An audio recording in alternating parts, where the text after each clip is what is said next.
Hello everybody, welcome to the very occasional series of interesting things that we sometimes find in the archive here at Mary Evans Picture Library.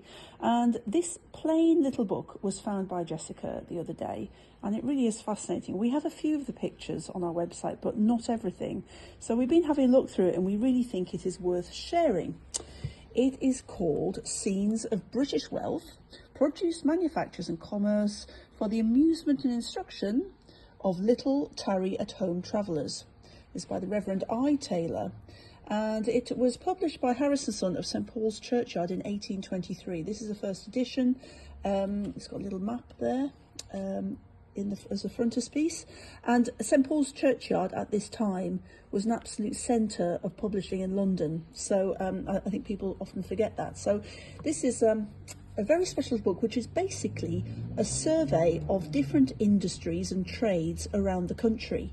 And what is so fascinating about it is how very specific geographically many of these trades are. If we think about the date 1823, the Industrial Revolution is just revving up, but we're still at a point where different towns, different regions have their very specific industries. Let me share some of these with you. Some of them are very obvious, like cable making in Deptford, which I guess is on the river and near the docks in London, and the sailcloth in Bridport and Dorchester.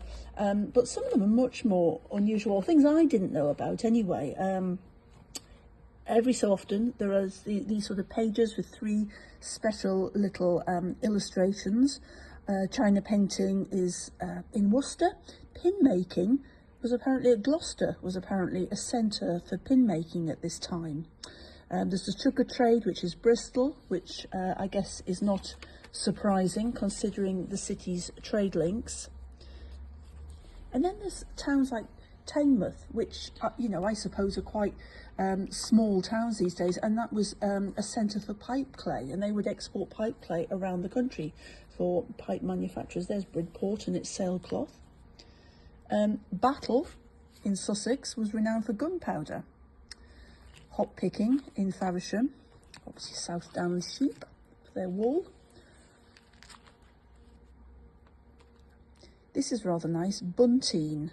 This was made in Sudbury, which was renowned for, let me just find the right page, Colchester for oysters, we know about that. Sudbury was known for bunteen, which was a kind of fine wool cloth used for flags, but also shrouds for the dead. So that's what Sudbury was a centre for, and there's bunteen for flags there. I've just put these little markers in just to find pages. Daventry, who knew, was the centre of whip making in Britain at the time, as this little picture below shows us. It's a little bit falling apart. It's quite a rare book, this. If you look online, there really aren't very many around. Wigan was known for checked fabric, for checks. Cheshire, obviously, cheese. And then we get into things like Manchester, cotton, Sheffield cutlery, as we might expect.